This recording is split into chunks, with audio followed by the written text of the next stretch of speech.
What's going on, guys? Crypto Fiend here with everything crypto, and in today's video we're going to be doing an updated version on how to use the Binance exchange.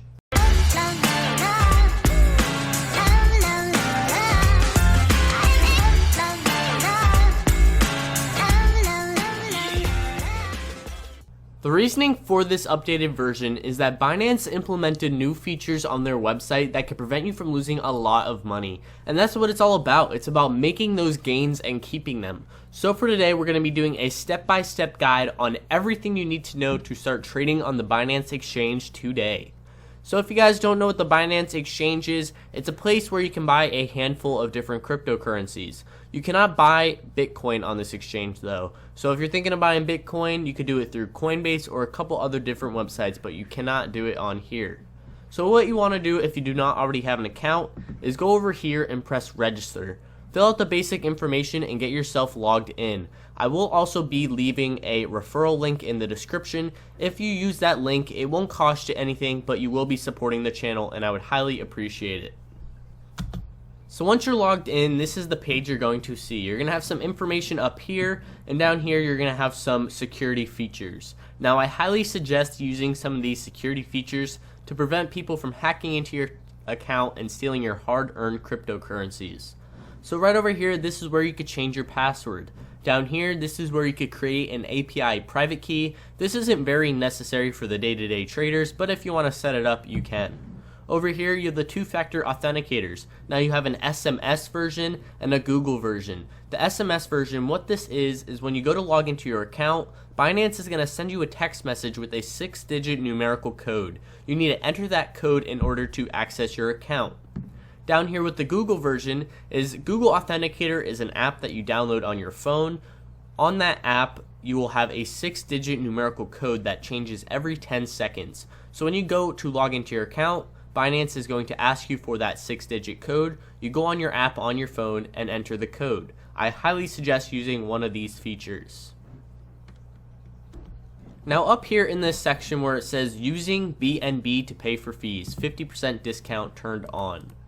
So what that is Binance actually has their own cryptocurrency. It's called the Binance token. When you use the Binance token to purchase other cryptocurrencies, you actually cut the fees in half. So if you want to save a couple extra bucks, you could use the Binance token. And what's also nice is the more people that come onto the Binance platform, the more users, the more valuable the Binance token will be over time.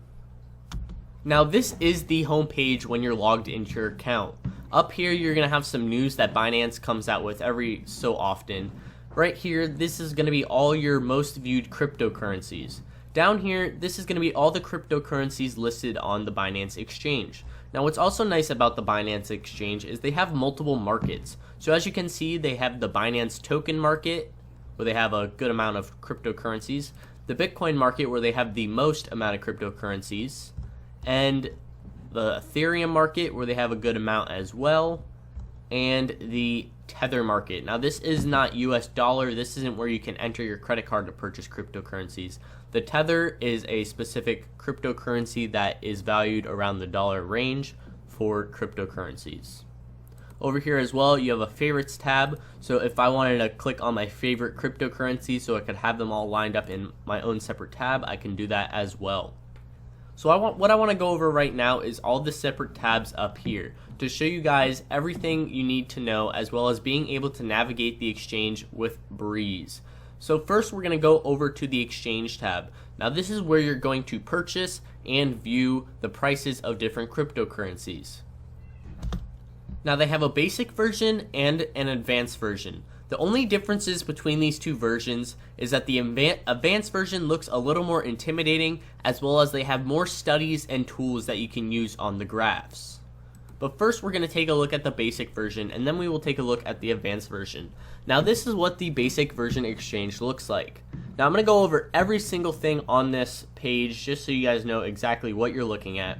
Up here, this is where you will see the abbreviation of the cryptocurrency you're looking at. So ADA is Cardano. Now if you guys don't know the abbreviations, a tool I use to know what the abbreviations are for each cryptocurrencies is I use coinmarketcap.com right here. Now what I do is I go to whatever cryptocurrency I'm currently looking at, for Cardano for example, and it will show the abbreviation right next to the name. And then you can just go back over to Binance and pull it up. So that is the abbreviation for Cardano, and we are in the Bitcoin exchange currently. Right here, this is the last price in Satoshis as well as the dollar amount right there. 24-hour change in Satoshis as well as a percent change, 24-hour high, 24-hour low, and 24-hour volume in Bitcoin. Right over here, this whole red section, this is going to be all the sell orders. So this is everyone trying to sell Cardano at this moment. Down here, this is all the buy orders. This is everyone trying to buy Cardano at this moment. And this is the current price of Cardano in Satoshi value. But you could also look up here if you want to look at this, the US dollar version. Over here, this is going to be your basic chart. This is where you're going to view the chart movement, all that kind of stuff. Up here, they have different tools, filters where you could change from minutes, 1 minute to 5 minutes to 15 to 30, as well as hours. So if I wanted to view at each candlestick as 4 hours, I could do that. So in this 4-hour time, we had this huge run up. 1 day, so I could view it all as 1 day as well as 1 week. But I like to keep it in the 1 minute range so I know exactly how Cardano is trading every single minute.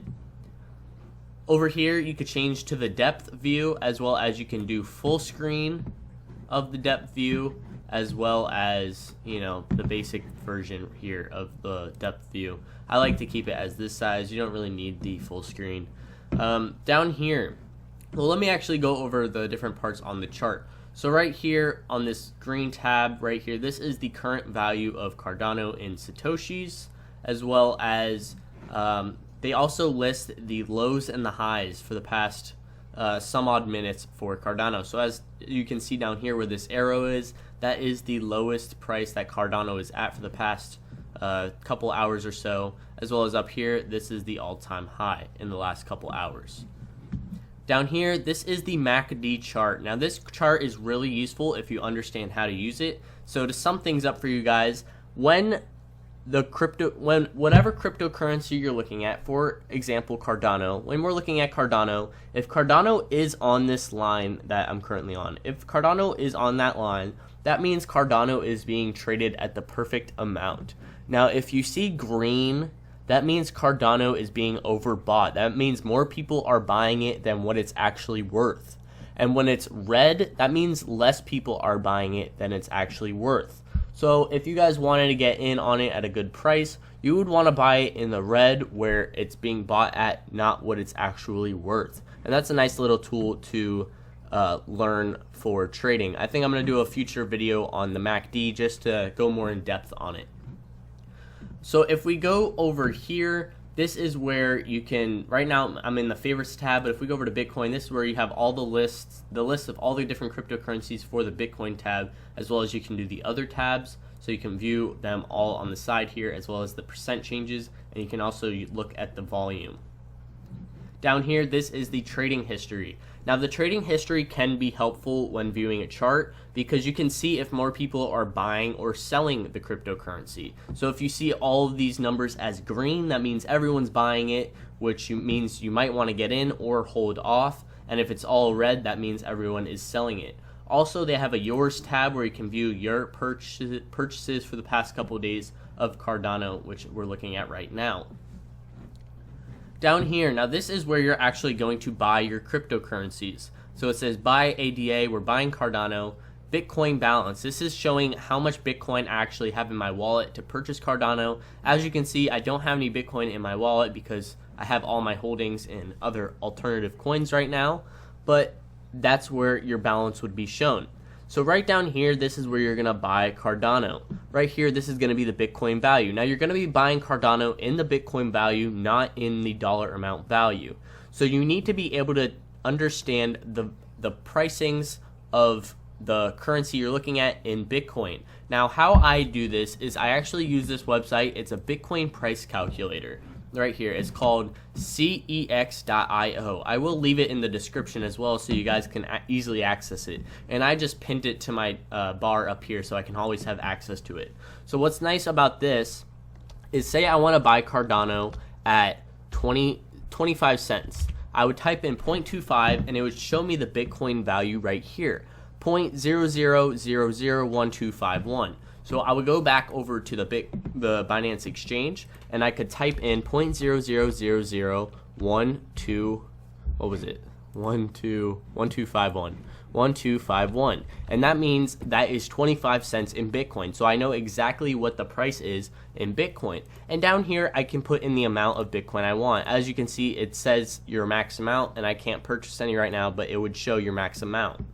Right here they have this nice little feature where they have these percentages. So what this means, if I want to purchase 25% of my Bitcoin for Cardano, I would press the 25 button. If I wanted to spend 50% of my Bitcoin on Cardano, I could do the 50 button, as well as 75 and 100%. And then the total amount would show up down here. You would press buy and you would confirm the transaction. Over here they have the sell side. Now it's practically the same thing when it comes to typing out the amount that you want to sell at, as well as the amount you want to sell. Now I currently have 3,000 Cardano, so it shows my max amount right there. If I wanted to sell half of my Cardano, I could press the 50 button, 50%, and it would show 1,510. As well, if I wanted to sell all of it, I could sell all of it, and then it would show the full amount in Bitcoin value down here. I would press sell, and then it would instantly do the transaction. Now it would only instantly do the transaction if I had the exact amount of Bitcoin that it's worth. So as you can see, this is the current price of Bitcoin. So if I had 1849 in here and I press sell, then it would instantly sell my Cardano. If it was not the current value, it would go over to your order book, and I will show you guys that in a little bit. So over here, this is the new feature I wanted to show you guys. This is the feature that can prevent you guys from losing a lot of money. And you need to know this feature because, like I said, it can prevent you from losing a lot of money. What this is, it's a stop loss limiter. A couple other exchanges do have this, but Binance just implemented it into their website recently. And I'm so happy that they did it because this is hands down my favorite exchange, and they definitely needed this little feature. So what this is it's a tool where you can purchase cryptocurrencies as well as selling cryptocurrencies, put in orders and not be at your computer, and your orders will go through. So what I mean by this is I'm gonna explain for the buy and sell side, because the buying side and the selling side is a little bit different. For the buying side, for example, if you wanted to buy Cardano at 20 cents and it was currently at 25 cents, what you would want to do is you could enter the 20-cent amount right here, and then for the limit part, you would enter a couple cents below the 20 cents, for example 15 cents. So what that means, and then you would enter the amount you want to buy and the amount in Bitcoin. You could also do the amount in Bitcoin you want to buy, but you could enter the amount you want to buy and you would press buy. Now what this would mean is your order would go into the order book, and you could leave your computer, you could go wherever you want, you can go on a date, you can go to the movies, you can log out of your account, and you don't have to sit on your account. And when Cardano hits and goes below that 20-cent range, you will instantly begin to buy Cardano. Now this is a really great feature because that means you don't have to be sitting on your computer all day waiting for Cardano to hit that price point that you want. So how it works is, like I said, if Cardano's at 25 cents and you put in a stop limit for 20 cents, and then you put the limit for 17 cents, for example, when Cardano hits that 20-cent range, you're going to begin to fill your order. You're going to begin to purchasing Cardano, and you're going to continue to purchase Cardano through the 17-cent range. But once you pass that 17-cent range, you're going to stop purchasing Cardano. That's why you want to set the limiter very low. For example, like 17 cents wasn't a good example, but for like 10 cents. So anywhere between 20 and 10 cents, you're going to purchase Cardano at that order amount that you want. So that is a great feature that I like, so you don't have to be sitting on your computer all day. You can you could set it and it will sit in your order book until Cardano hits that price that you want it to be. Now for the sell side is a little different because you can set it for above the current price as well as below the current price. So what I mean by this is, for example, if Cardano is at 20 cents and you wanted to sell Cardano when it hits 30 cents because you feel like Cardano is going to dump or whatever, you could set this for 30 cents and you could set the limiter for 40 cents. And what this would do is if Cardano hits 30 cents, you would begin to sell. And between 30 cents and 40 cents, you would continue to sell. And then after 40 cents, if it continued to go higher, you would stop selling. Now, this is a great way to implement cashing out when you think the market's going to crash, as well as you can set it below the current value. And what this does is it's called a stop loss. Now, what this means is, say Cardano is at 20 cents. You can set a limiter. So, for example, I do it 10% below the current price that I purchase at. So if Cardano is at 20 cents, I set a 10% below limit. So I would set a stop loss limit at 18 cents. And then I would set the limit a couple cents below 18 cents because, like I said before, your order is going to begin selling between the 18 cents and anything below that. Now, you want to set a good difference apart because with these markets, they can jump cents very fast. So if you just set it to 18 cents and Cardano goes to 18 cents for a second, then it's going to skip your order and you're not going to be able to sell. So that's why you have to put a couple cents in between so it has time to be filled. So the benefit to this is it can help you it can prevent you from losing a lot of money. So like I said, I usually do a 10% difference. So like I said, if Cardano is 20 cents, I set it at around 18 cents. And what this does is, so if Cardano drops for any reason and hits 18 cents, I will begin to sell my Cardano. So if Cardano continues to drop, say to 10 cents, I don't lose half my money. I only lose 10% of my money. So this is a great feature that I highly suggest you guys using. And like I said, you could set the order, you can log out of your account, you don't have to worry about it. You can sleep easy at night, you don't have to stress over the price of your cryptocurrencies. So I highly suggest using this feature. I hope I explained that well. It is kind of hard to explain, but if you guys do have any more questions, please leave them in the comments below and I will do my best to answer them. But that is what the stop limiter is.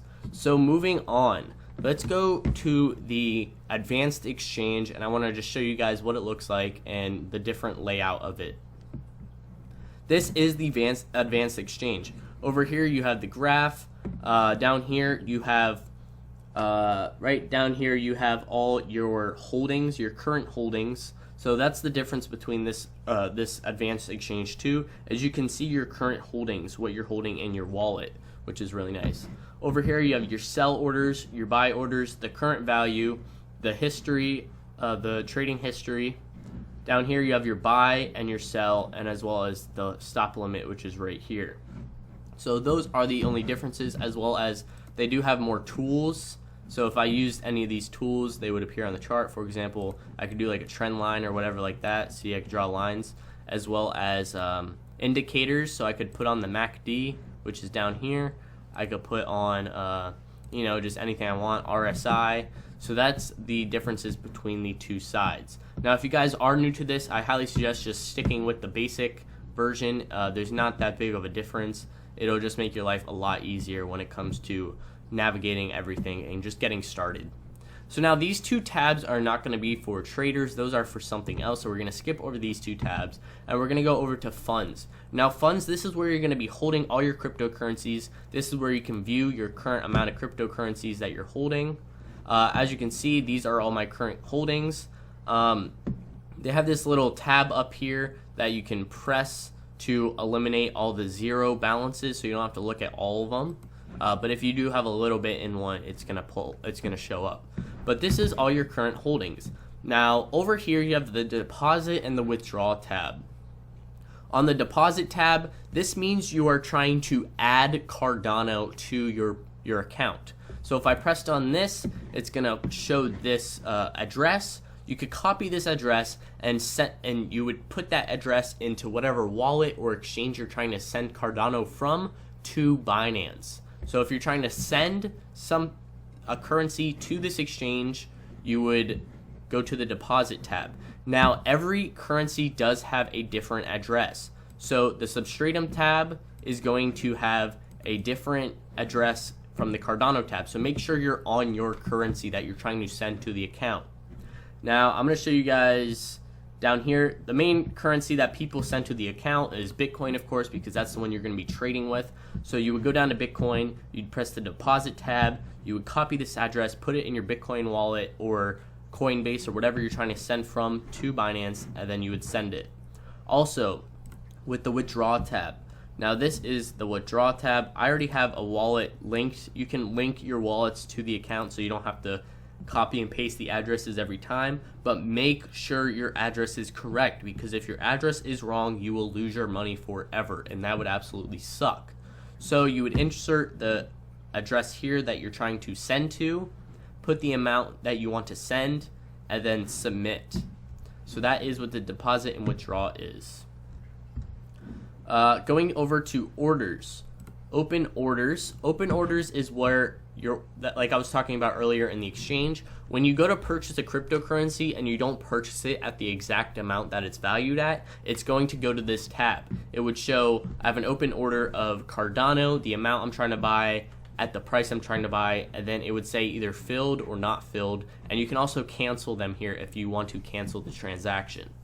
Order history. This is going to be all my order histories that I've put through the system, and what's really nice about this is if you want to print it out as like a PDF, you can do that right here, as well as trade histories. You can see all your trading histories. Now they do have a support tab. Their support team is pretty good. It's not the best, but none of these exchanges have the best support teams, but they are good compared to others. As well as a news tab where you can see the hottest and latest news. Over here they have different languages. They have a good amount of different languages, so if you need to change the language. But that is mainly the exchange, guys. It's very simple. That's why I really like this exchange. It's really easy for new people that are really just starting out in cryptocurrencies and they want to start purchasing other coins other than Litecoin, Ethereum, and Bitcoin off of Coinbase. They can use this, purchase whatever they want. They can store them on here. I do suggest if you guys are holding for the long term, so if you plan on just buying cryptocurrencies and holding them, I suggest not keeping them on Binance. Try to find a wallet that's compatible with that cryptocurrency, because you never know if Binance wants to do whatever they want with your account, they can, and you don't want to lose your money. So if you're planning on doing that for the long term, I suggest not keeping them stored on Binance. But if you are a day trader, you're probably fine to just keep them on here for now, but I wouldn't suggest keeping all your holdings on here. So that really is the exchange. Like I said, guys, I will leave this Bitcoin calculator linked in the description, as well as coinmarketcap.com to view all the abbreviations of each cryptocurrency, as well as I will leave a reference link in the description for Binance. If you use that link, it won't cost you anything, but you will be supporting the channel, and I would highly appreciate it. So that is going to be the video for today, guys. I hope you enjoyed it. If you do have any questions at all, leave them in the description. I will do my best to answer them as clearly as possible, and I will catch you guys in the next video. Peace!